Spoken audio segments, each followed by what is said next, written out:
जरांगे पाटलांनी सरकारला अल्टिमेटम दिलाय 17 तारखेपर्यंत प्रमाणपत्र वाटप केले ना तर सरकार विरोधी भूमिका घेऊ असं त्यांनी सांगितलं। मी आधीच सांगितलं आहे की ओबीसी प्रमाणपत्र द्यायचं असेल की शेड्यूल ट्राईबचं द्यायचं असेल की एससीचं द्यायचं असेल, प्रमाणपत्र देताना आमचा जो महसूल विभाग आहे किंवा आमचे तहसीलदार आहे किंवा जे काही कॉम्पिटंट अथॉरिटी आहेत त्या प्रमाणपत्र देताना जो फॉर्मॅट आहे, प्रमाणपत्रात जे काही डॉक्युमेंट लागतात प्रमाणपत्र देताना किंवा अर्जाचा नमुना आहे, त्या अर्जाच्या नमुन्यात जे जे डॉक्युमेंट लागतात ते द्यावे लागतात त्या अधिकाऱ्यांना, तेव्हा अधिकारी सर्टिफिकेट इश्यू करतात। म्हणजे सर्टिफिकेट इश्यू करताना कुठला तरी नोंदीचा दाखला द्यावा लागेल, कुठेतरी कुणबी समाजाची नोंद आहे त्याचा दाखला द्यावा लागेल। शेवटी अधिकाऱ्यांना आपण काही त्यांच्या मानावर तलवार देऊन तर ठेवून तर काही आपण दाखले काढू शकत नाही। कोणालाही त्या ठिकाणी दाखला द्यायचा असेल, तहसीलदार वगैरे आमच्या जे काही अधिकारी नेमले असतील त्या अधिकाऱ्यांनी जे काही कॉम्पिटंट डॉक्युमेंट आहे, लागणारे डॉक्युमेंट आहे ते डॉक्युमेंट त्या अर्जासोबत द्यावे लागतात, तरच त्या ठिकाणी दाखले मिळतात ना।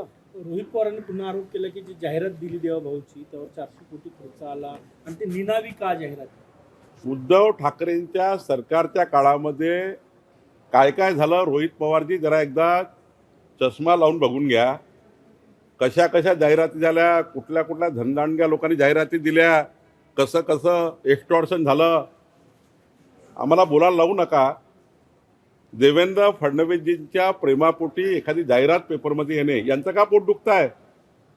या राज्याला देवदुर्लभ अष्टपैलू कर्तृत्वाचा नेता आमचे मुख्यमंत्री देवेंद्र फडणवीसजी यांच्या प्रेमापोटी खूप प्रेम कमवलं आहे देवेंद्रजींनी।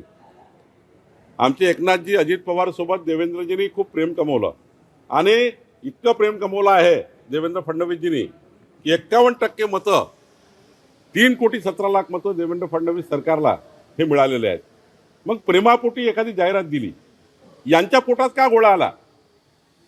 छत्रपती शिवरायांच्या साक्षीने एक जाहिरात येतं, त्यांचे फोटो असते यांच्यावर, मग छत्रपती शिवाजी महाराजांची त्या ठिकाणी फोटो आहेत, त्या ठिकाणी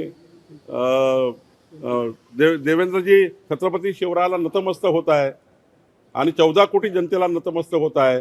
हे राज्य जनतेकरता समर्पित आहे, हे राज्य जनतेकरता समर्पित असा भाव आहे। ॲडव्हर्टाइजमेंटचा भाव काय, ते भावना काय त्या ॲडव्हर्टाइजमेंटच्या, जरा भावना समजून घ्या। छत्रपती शिवरायांना नतमस्तक होऊन हे राज्य समाजाकरता समर्पित आहे, 14 कोटी जनतेकरता समर्पित आहे, ही भावना त्या ॲडव्हर्टाइजमेंटची आहे। आणि तुम्ही काय राजकारण करतात आहे? तुमच्या पोटात का गोळा उठला आहे? तुम्ही काय काय केलं जरा सर्व आहे आमच्याकडे आणि त्यामुळं मला त्यात काही जायचं नाही आहे। पण माननीय मुख्यमंत्री देवेंद्र फडणवीसजी यांच्या प्रेमाबद्दल एखादी जाहिरात येतं, त्यावर एवढं पोटसूट उडतं, मला वाटतं हे चुकीचं आहे। एक नाही 1000 जाहिराती येतील, देवेंद्र फडणवीसजींनी एवढं कमवलं आहे आणि त्यामुळं राज्याकरता देवेंद्र फडणवीसजी एक कर्तृत्वान नेतृत्व आहे आणि त्यामुळं मला असं वाटतं की या जाहिराती अनेक लोकांनी दिल्या तरी आणि काय गरज आहे? मला वाटतं की नाही नाव टाकलं तर काय, एखाद्या व्यक्तीला वाटतं, एखाद्या व्यक्तीला असं वाटतं माझं प्रेम आहे पण मला दर्शवायचं नाही आहे। म्हणजे देवेंद्रजीवर एखादं प्रेम असेल कुणाचं आणि त्यांनी 14 कोटी जनतेकरता हे राज्य पुढे नेलं आहे, महाराष्ट्र हा विकसित महाराष्ट्र होतो आहे, महाराष्ट्रामध्ये प्रचंड मुंबईपासून नागपूरपर्यंत विकास होतो आहे, अशा प्रेमापोटी काही लोक असे असतात की त्या ठिकाणी नाही देत आपलं नाव, त्याला काय फरक पडतं? पण त्या ॲडव्हर्टाइजमेंटची भावना काही वेगळी आहे का? त्यामुळं भावनेचा आदर केला पाहिजे। छत्रपती शिवाजी महाराजांच्या